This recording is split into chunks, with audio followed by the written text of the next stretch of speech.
तो पिछले वीडियो में हमने देखा कि स्क्यू लाइंस किसे कहते हैं। 3 डायमेंशनल स्पेस में जो लाइंस न इंटरसेक्टिंग हो और न पैरेलल हो उन्हें स्क्यू लाइंस कहते हैं। हमने आगे देखा स्क्यू लाइंस को कनेक्ट करने वाला सबसे छोटा वाला पाथ दोनों स्क्यू लाइंस को परपेंडिकुलर होता है। इस वीडियो में हम देखेंगे कि वेक्टर अलजेब्रा में हम इस शॉर्टेस्ट पाथ की लेंथ को कैसे निकालते हैं।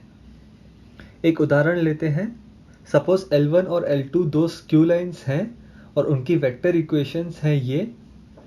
प्लेन्स कैपिटल P और capital P dash parallel planes हैं जो लाइंस L1 और L2 को कंटेन कर रहे हैं। लाइन L1 प्लेन P में बिलोंग करती है और line L2 plane P dash में। हमने पिछले वीडियो में देखा कि कोई भी दो स्क्यू लाइंस के लिए दो ऐसे प्लेन्स एग्जिस्ट करते हैं जो स्क्यू लाइंस को कंटेन करते हैं और आपस में पैरेलल होते हैं। सेगमेंट AB स्क्यू लाइंस के बीच का शॉर्टेस्ट पाथ है। हमने पिछले वीडियो में देखा ये शॉर्टेस्ट पाथ दोनों पैरेलल प्लेन्स P और P डैश और दोनों लाइंस L1 और L2 को परपेंडिकुलर होता है। हमें इसकी लेंथ निकालनी है। अभी अगर हम चाहें तो सीधे सीधे फॉर्मूला लगा के इसकी वैल्यू निकाल सकते हैं, पर इस वीडियो में हमारा लक्ष्य होगा ये समझना कि ये फॉर्मूला कैसे बन रही है एक चित्र की सहायता से। तो वीडियो में आगे बढ़ते हैं। दोनों लाइंस की इक्वेशंस में जो पहला वेक्टर है वो लाइन का पोजीशन वेक्टर है। इन पोजीशन वेक्टर्स को हम P1 और P2 से डिनोट करते हैं। पोजीशन वेक्टर बेसिकली लाइन पर एक पॉइंट की पोजीशन बताता है ओरिजिन के रिस्पेक्ट में। तो सपोज हमारा ओरिजिन O है यहाँ पे। P1 वेक्टर है 1i plus 1j plus 0k, मतलब लाइन L1 पर एक पॉइंट है जिसके कोऑर्डिनेट्स हैं 1, 1, 0 और ओरिजिन से इस पॉइंट तक का वेक्टर है P1। सिमिलरली P2 वेक्टर है ओरिजिन से लेकर पॉइंट 2, 1, -1 तक लाइन L2 पे। आगे बढ़ते हैं। लाइंस की इक्वेशंस पर एक बार फिर से गौर करेंगे। वेक्टर्स जिन्हें अल्फा और बीटा से मल्टीप्लाई किया गया है ये वेक्टर्स डायरेक्शनल वेक्टर्स हैं लाइंस L1 और L2 के, जिन्हें मैं D1 और D2 से डिनोट करता हूं। बेसिकली लाइन का डायरेक्शनल वेक्टर लाइन के पैरेलल होता है, तो D1 लाइन L1 के पैरेलल वेक्टर है और D2 लाइन L2 के पैरेलल वेक्टर है। अब जब हमने देखा कि पोजीशन और डायरेक्शनल वेक्टर्स क्या दर्शाते हैं, आगे हम देखते हैं कि इनका काम क्या है हमारे सॉल्यूशन में।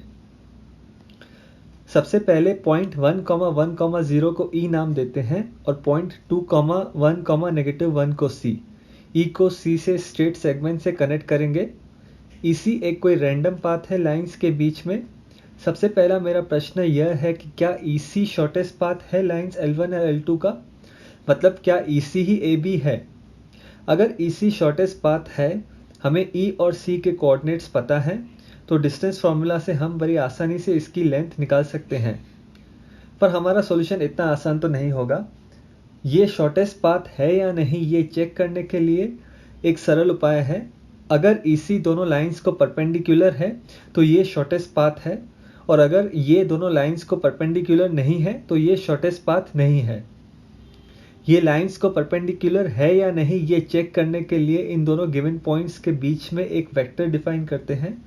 E से C तक या C से E तक कोई भी चलेगा। डायरेक्शनल वेक्टर्स D1 और D2 लाइंस L1 और L2 को पैरेलल हैं, तो अगर EC वेक्टर दोनों लाइंस को परपेंडिकुलर है तो EC वेक्टर डॉट D1 और EC डॉट D2 दोनों 0 होंगे। अगर EC लाइंस को परपेंडिकुलर नहीं है तो दोनों डॉट प्रोडक्ट्स नॉन जीरो मिलेंगे। तो पहले EC वेक्टर फटाफट से निकालते हैं। P1 वेक्टर, P2 वेक्टर और EC वेक्टर तीनों एक ट्रायंगल बना रहे हैं। P1 और P2 वेक्टर्स हमें कंपोनेंट फॉर्म में गिवन है। Triangle law of vector addition से हम EC वेक्टर को कंपोनेंट फॉर्म में निकाल सकते हैं। P1 vector plus EC vector is equal to P2 vector. तो EC वेक्टर बराबर होगा P2 माइनस P1 के। हम यहाँ से P1 और P2 को सब्स्टिट्यूट करेंगे और EC वेक्टर निकालेंगे। हमें EC vector 1i plus 0j minus 1k के बराबर मिलेगा। अब जब EC हमें कंपोनेंट फॉर्म में मिल चुका है, हम EC डॉट D1 और EC डॉट D2 निकालेंगे। यह वीडियो पहले से ही बहुत लंबा होने वाला है, मुझे हर एक कंसेप्ट को विस्तार से बताने का समय नहीं मिलेगा। हमें हमारे वीडियो के मुख्य टॉपिक से परे नहीं जाना है, इसीलिए मैं यहाँ पे अज्यूम करता हूँ कि आपको डॉट प्रोडक्ट ऑफ वेक्टर्स कैसे निकालते हैं ये आपको ज्ञात होगा। तो EC.E1 और EC.E2 दोनों हमें नॉन जीरो वेक्टर्स मिले हैं, मतलब EC स्क्यू लाइंस L1 और L2 को परपेंडिकुलर नहीं है, मतलब EC शॉर्टेस्ट पाथ AB नहीं हो सकता। तो EC तो दोनों लाइंस और प्लेन्स को परपेंडिकुलर नहीं है, पर अब मैं क्या करता हूँ, अगले स्टेप में E से मैं एक परपेंडिकुलर ड्रॉप करता हूँ प्लेन P' तक, और जिस पॉइंट पे प्लेन P' को मीट करता है उसे मैं F नाम देता हूँ। ध्यान दीजिएगा EF सेगमेंट दोनों प्लेन्स को परपेंडिकुलर है, मतलब इसका लेंथ स्क्यू लाइंस के शॉर्टेस्ट पाथ AB के लेंथ के इक्वल होगा। पॉइंट्स F और C प्लेन P' पर हैं, उन्हें जोड़ते हैं सेगमेंट से, हमें 3D में एक राइट एंगल ट्रायंगल प्राप्त हुआ। सपोज EC और EF के बीच का एंगल है theta. Right angle triangle EFC में कोसाइन थीटा बराबर होगा EF ओवर EC के, तो EF बराबर होगा EC टाइम्स कोसाइन थीटा। और जैसा कि अभी हमने कहा, इसकी लेंथ शॉर्टेस्ट पाथ AB की लेंथ के बराबर है। तो कुल मिला के shortest path between lines L1 और L2 निकालने के लिए हमें साइड EC की लेंथ चाहिए और कोसाइन थीटा की वैल्यू चाहिए। यह हमारे सॉल्यूशन की मुख्य फॉर्मूला है। नेक्स्ट हम दो वेक्टर्स डिफाइन करेंगे। एक वेक्टर लाइंस पर गिवन पॉइंट्स के बीच में, जो हमने पहले से ही डिफाइन कर रखा है, EC वेक्टर। दूसरा वेक्टर हम डिफाइन करेंगे E और F के बीच में। तो यहाँ पे हमने E से C तक और E से F तक वेक्टर्स डिफाइन किए हैं, परंतु हम इनको ऑपोजिट डायरेक्शंस में भी डिफाइन करेंगे तो चलेगा, C से E तक या F से E तक। इन वेक्टर्स की डायरेक्शंस इतनी मान्य नहीं रखती है सॉल्यूशन में। वीडियो के अंत में आते आते हम देखेंगे कि ऐसा क्यों होता है, परंतु फिलहाल आगे बढ़ते हैं। तो हमारे मुख्य फॉर्मूला में देखें तो सबसे पहले EC है। साइड EC की लेंथ निकालना मतलब EC वेक्टर का मैग्नीट्यूड निकालने के समान है। EC वेक्टर के मैग्नीट्यूड के लिए EC वेक्टर के तीनों कंपोनेंट्स के स्क्वायर्स को ऐड करके उनका स्क्वायर रूट निकालेंगे। परंतु इस वीडियो में मेरा पहला लक्ष्य है कि आपको shortest distance between skew lines की मेन फॉर्मूला कैसे निकलती है वो बताना। ये कैलकुलेशंस हम बाद में भी कर सकते हैं, तो EC को थोड़ी देर बाद निकालेंगे। हम मेन फॉर्मूला में कोसाइन थीटा की ओर ध्यान देते हैं। कोसाइन थीटा के लिए अब डायरेक्शनल वेक्टर्स का काम आता है। सॉल्यूशन के अगले स्टेप में हम डायरेक्शनल वेक्टर्स का क्रॉस प्रोडक्ट निकालेंगे, D1 क्रॉस D2। मैं उम्मीद करता हूं कि इस स्टेज पे आपको पता है कि D1 क्रॉस D2 कैसे निकालते हैं। इस पर हम विस्तार में चर्चा नहीं करेंगे। D1 क्रॉस D2 बराबर निकलेगा 3i - j - 7k। हमने D1 क्रॉस D2 क्यों निकाला? कोई भी दो नॉन जीरो वेक्टर्स का क्रॉस प्रोडक्ट निकालने पे हमें एक ऐसा वेक्टर मिलता है जो दोनों वेक्टर्स को परपेंडिकुलर होता है। मतलब वेक्टर D1 क्रॉस D2 दोनों D1 और D2 वेक्टर्स को परपेंडिकुलर है। अब यहाँ पे भी हम D2 क्रॉस D1 भी निकाल सकते थे। D2 क्रॉस D1 के लिए हमें बस D2 और D1 के कंपोनेंट्स को इंटरचेंज करना है डिटर्मिनेंट में। हम कोई भी ऑर्डर में क्रॉस प्रोडक्ट निकालें, दोनों क्रॉस प्रोडक्ट वेक्टर्स की साइज इक्वल होती है, पर वे ऑपोजिट डायरेक्शंस में पॉइंट करते हैं। पर यहाँ पे भी इस वेक्टर की भी डायरेक्शन इंपॉर्टेंट नहीं है, हमें बस एक वेक्टर चाहिए जो दोनों डायरेक्शनल वेक्टर्स D1 और D2 को परपेंडिकुलर है। इन दोनों में से कोई भी चलेगा। वीडियो के अंत में हम देखेंगे कि ऐसा क्यों। अभी डायरेक्शनल वेक्टर्स D1 और D2 लाइंस L1 और L2 के पैरेलल हैं, तो मतलब वे प्लेन्स P और P' के भी पैरेलल हैं, क्योंकि लाइंस प्लेन्स में कंटेन्ड है। कोई भी वेक्टर जो D1 और D2 वेक्टर्स को परपेंडिकुलर होगा वो प्लेन्स P और P' दोनों को भी परपेंडिकुलर होगा। इसका मतलब cross product D1 cross D2 vector दोनों प्लेन्स को परपेंडिकुलर है, मतलब वो EF वेक्टर के पैरेलल है। याद कीजिएगा हमने वीडियो में EF वेक्टर को दोनों प्लेन्स के परपेंडिकुलर डिफाइन किया था। EF वेक्टर एंगल थीटा बना रहा है EC वेक्टर के साथ, तो D1 क्रॉस D2 वेक्टर जो EF के पैरेलल है वो भी एंगल थीटा बनाएगा EC वेक्टर के साथ। अगले पेज पे इसको देखते हैं। EC वेक्टर और D1 क्रॉस D2 वेक्टर के बीच में एंगल है थीटा। याद कीजिएगा हमारी मुख्य फॉर्मूला में हमें कोसाइन थीटा की वैल्यू चाहिए थी। कोसाइन थीटा के लिए हम इन दोनों वेक्टर्स का डॉट प्रोडक्ट लेंगे। डॉट प्रोडक्ट ऑफ वेक्टर्स की ज्योमेट्रिक फॉर्मूला कहती है कि अगर दो वेक्टर्स के बीच में एंगल है थीटा, तो उनका डॉट प्रोडक्ट निकालने के लिए हम वेक्टर्स के मैग्नीट्यूड्स और कोसाइन थीटा को मल्टीप्लाई करते हैं। तो कोसाइन थीटा बराबर होगा EC dot d1 cross d2 divided by magnitude of EC times magnitude of d1 cross d2। EC vector और d1 क्रॉस d2 वेक्टर हमने सॉल्यूशन के पिछले स्टेप्स में निकाले थे कंपोनेंट फॉर्म में, तो उनका डॉट प्रोडक्ट और उनके मैग्नीट्यूड्स बड़ी आसानी से निकाल सकते हैं। पर इन सारे टर्म्स की वैल्यूज निकालने से पहले हम इसे मेन फॉर्मूला में सब्स्टिट्यूट करते हैं। सब्स्टिट्यूट करने के बाद हमें कुछ ऐसा मिलेगा। हम मैग्नीट्यूड ऑफ EC कैंसिल कर सकते हैं न्यूमरेटर और डिनोमिनेटर से, तो हमें EC के मैग्नीट्यूड निकालने की ज़रूरत नहीं पड़ी। हमारी इक्वेशन बनेगी ये EC dot d1 cross d2 divided by magnitude of d1 cross d2। तो ये हमारी shortest distance between skew lines की फॉर्मूला है। तो shortest distance between skew lines निकालने के लिए हम लाइंस पर गिवन पॉइंट्स के बीच में वेक्टर डिफाइन करके उसे कंपोनेंट फॉर्म में निकालेंगे। फिर जो डायरेक्शनल वेक्टर्स दिए हुए हैं उनका क्रॉस प्रोडक्ट निकालेंगे d1 क्रॉस d2। फिर जो दो वेक्टर्स हमने निकाले उनका डॉट प्रोडक्ट निकालेंगे और उसे d1 क्रॉस d2 के मैग्नीट्यूड से डिवाइड करेंगे। आपके टेक्स्ट बुक में भी ये फॉर्मूला कुछ लगभग ऐसी ही दिखेगी, सिर्फ नोटेशंस में अंतर हो सकता है और यहाँ पे EC वेक्टर की जगह P2 माइनस P1 होगा। परंतु एक मुख्य अंतर होगा कि टेक्स्ट बुक में अगर आप देखेंगे तो इस पूरी फॉर्मूला को मॉड्यूलस साइन के अंदर रखा होगा, और वह मॉड्यूलस साइन देने का एक महत्वपूर्ण कारण है, हमने यहाँ पे EC और d1 cross d2 vectors define किए थे, जैसे कि थीटा एंगल उनकी कॉमन टेल पे बन रहा है। हमारे इस डॉट प्रोडक्ट की फॉर्मूला में थीटा हमेशा वेक्टर्स के टेल टू टेल एंगल होता है। मैंने जानबूझ के ऐसे दो वेक्टर्स डिफाइन किए थे जैसे उनके बीच में थीटा टेल टू टेल ही बने। पर अभी सपोज हमने EC वेक्टर की जगह CE वेक्टर डिफाइन किया होता, तो CE वेक्टर एंगल थीटा बना रहा है d1 क्रॉस d2 के साथ, पर यहाँ पे थीटा हेड टू टेल बन रहा है। इसमें कुछ सोचने की आवश्यकता नहीं है, ये सब बेसिक्स है वेक्टर्स का। अगर दो वेक्टर्स के बीच में एंगल थीटा बन रहा है हेड टू टेल, तो उन दोनों वेक्टर्स की टेल टू टेल एंगल बनेगा 180 डिग्रीज माइनस थीटा। अभी अगर हम इन दोनों वेक्टर्स का डॉट प्रोडक्ट निकालते हैं तो ये फॉर्मूला हमें कोसाइन थीटा की नहीं कोसाइन 180 माइनस थीटा की वैल्यू देगी।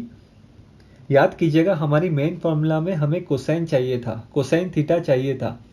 अगर कोसाइन 180 माइनस थीटा में से कोसाइन थीटा चाहिए तो बहुत ही सरल है, हमें केवल राइट हैंड साइड में फ्रैक्शन के पहले नेगेटिव साइन देना होगा, क्योंकि ट्रिग्नोमेट्री में आपने पढ़ा ही होगा कि cosine theta negative cosine 180 minus theta के बराबर होता है। तो अभी इसे मेन फॉर्मूला में सब्स्टिट्यूट करते हैं तो हमें मिलेगा EC टाइम्स ये फ्रैक्शन, फिर से EC और CE का मैग्नीट्यूड कैंसिल होगा और बचेगा ये। ध्यान दीजिएगा हमें शॉर्टेस्ट डिस्टेंस की वैल्यू सेम मिलेगी, CE वेक्टर ले या EC वेक्टर ले, सिर्फ फॉर्मूला के आकार में थोड़ा सा परिवर्तन आया है। हम ये दोनों फॉर्मूलाज को कंपेयर करके देख सकते हैं कि दोनों सेम ही हैं। अगर दोनों के डिनोमिनेटर्स को देखें तो वे इक्वल हैं। न्यूमरेटर में यहाँ पे CE को नेगेटिव EC लिख सकते हैं, माइनस साइन को डॉट प्रोडक्ट से कॉमन निकालेंगे, माइनस माइनस प्लस होगा, तो हम देख सकते हैं दोनों फ्रैक्शंस इक्वल हैं। उसी तरह से अगर हमने d2 क्रॉस d1 डिफाइन किया होता तो यहाँ पे भी हम देख सकते हैं वेक्टर्स EC और d2 क्रॉस d1 के बीच में angle theta head to tail बन रहा है, और यहाँ पे भी tail to tail angle 180 minus theta बनेगा। और इस केस में भी डॉट प्रोडक्ट फॉर्मूला से हमें कोसाइन 180 माइनस थीटा या नेगेटिव कोसाइन थीटा मिलेगा, और शॉर्टेस्ट डिस्टेंस फॉर्मूला में भी नेगेटिव साइन आएगी। और अंतिम केस में अगर हम CE और d2 क्रॉस d1 वेक्टर्स लेते हैं सच दैट कि उनके बीच में angle theta head to tail बन रहा है, तो ये तो और भी सरल है। अगर मैं इस वेक्टर को उठा के यहाँ पे रखता हूँ और इस वेक्टर को उठा के यहाँ पे रखता हूँ, तो हम देख सकते हैं कि इन दोनों के बीच में टेल टू टेल एंगल भी थीटा ही बनेगा। यहाँ पे शॉर्टेस्ट डिस्टेंस की फॉर्मूला में नेगेटिव साइन नहीं आएगी। तो हमें फॉर्मूला के 4 फॉर्म्स मिले हैं। हमें एक और बात समझना है, थीटा जो एंगल है वो एक्यूट एंगल है, मतलब 0 से 90 डिग्रीज के बीच में डिफाइंड है, क्योंकि EFC राइट एंगल ट्रायंगल है। कोई भी राइट एंगल ट्रायंगल में सबसे बड़ा एंगल 90 डिग्रीज होता है, तो मतलब बाकी दो एंगल्स एक्यूट एंगल हुए। थीटा एक्यूट एंगल है, मतलब हमारी मेन फॉर्मूला में कोसाइन थीटा हमेशा पॉजिटिव होगा। EC सेगमेंट EC की लेंथ है वो तो पॉजिटिव ही है, तो मतलब हमें शॉर्टेस्ट डिस्टेंस की हमेशा पॉजिटिव वैल्यू ही मिलेगी। हमारी शॉर्टेस्ट डिस्टेंस की फॉर्मूला के इन दोनों फॉर्म्स में नेगेटिव साइन है, मतलब ये दोनों फ्रैक्शंस हमें नेगेटिव वैल्यू देंगे, तभी तो नेगेटिव नेगेटिव पॉजिटिव वैल्यू देगा। इन दोनों फ्रैक्शंस में डिनोमिनेटर्स में मैग्नीट्यूड्स हैं, वो तो नेगेटिव नहीं हो सकते, मतलब न्यूमरेटर्स में डॉट प्रोडक्ट हमें नेगेटिव वैल्यू देंगे, CE dot D1 cross D2 और EC dot D2 cross D1। आप अपने आप से भी चेक कर सकते हैं कि ये डॉट प्रोडक्ट्स हमें नेगेटिव ही मिलेंगे। फॉर्मूला को 4 अलग आकारों में लिखने से अच्छा हम चारों में से कोई भी एक फॉर्म को लिखें और उसको मॉड्यूलस साइन के अंदर रखें। हम प्रॉब्लम्स में डायरेक्ट फॉर्मूला अप्लाई करते हैं, हमें ये पता नहीं होता कि हमारी कौन सी चॉइस ऑफ वेक्टर्स से डॉट प्रोडक्ट पॉजिटिव या नेगेटिव आएगा, परंतु अगर मॉड्यूलस साइन है तो अगर डॉट प्रोडक्ट नेगेटिव भी आता है उसका एब्सोल्यूट वैल्यू पॉजिटिव ही होगा और हमें आंसर पॉजिटिव मिलेगा। तो ये shortest distance between skew lines की फॉर्मूला है और मैं उम्मीद करता हूँ कि ये फॉर्मूला कैसे आती है ये आपको समझ में आया। फिर से आपको अगर इसे याद रखना है तो बस ये 3 स्टेप्स याद रखिएगा। सबसे पहले लाइंस की इक्वेशंस में हम पोजीशन वेक्टर्स का डिफरेंस निकालेंगे, P1 माइनस P2 या P2 माइनस P1। दूसरे स्टेप में डायरेक्शनल वेक्टर्स का क्रॉस प्रोडक्ट लेंगे, D1 क्रॉस D2 या D2 क्रॉस D1। अंतिम स्टेप में हम पिछले 2 स्टेप्स में जो वेक्टर्स डिफाइन किए थे, हमने जो वेक्टर्स निकाले थे उनका डॉट प्रोडक्ट निकालेंगे और D1 क्रॉस D2 या D2 क्रॉस D1 के मैग्नीट्यूड से उससे डिवाइड करेंगे और आंसर की एब्सोल्यूट वैल्यू निकालेंगे। अब जब हमें फॉर्मूला समझ में आ गई है, हम फटाफट से इसका सॉल्यूशन निकालते हैं। हमने EC वेक्टर और D1 क्रॉस D2 वेक्टर्स निकाले थे कंपोनेंट फॉर्म में, अभी इनका डॉट प्रोडक्ट निकालते हैं। डॉट प्रोडक्ट के लिए इन तीनों के x, y और z कंपोनेंट्स को मल्टीप्लाई करेंगे और तीनों टर्म्स को ऐड करेंगे। इसी डॉट D1 क्रॉस D2 हमें बराबर मिलेगा 10 के। D1 क्रॉस D2 के मैग्नीट्यूड के लिए वेक्टर के तीनों कंपोनेंट्स का स्क्वायर निकालेंगे, उनको ऐड करेंगे और पूरे टर्म का स्क्वायर रूट निकालेंगे। ये हमें बराबर मिलेगा स्क्वायर रूट ऑफ 59 के। Finally dot product EC dot D1 cross D2 को magnitude of D1 cross D2 से डिवाइड करेंगे और उसकी एब्सोल्यूट वैल्यू निकालेंगे। हमें पॉजिटिव वैल्यू मिली है, उसका एब्सोल्यूट वैल्यू भी पॉजिटिव होगा। तो इस एग्जाम्पल में shortest distance between skew lines L1 और L2 है 10 over square root of 59 units. आप अगर चाहें तो इसी एग्जाम्पल के कोई दूसरी चॉइस ऑफ वेक्टर्स से शॉर्टेस्ट डिस्टेंस निकाल सकते हैं। कमेंट्स में शेयर कीजिएगा कौन सी चॉइस ऑफ वेक्टर्स आपको डॉट प्रोडक्ट नेगेटिव वैल्यू देती है। इस वीडियो को देखने के लिए धन्यवाद।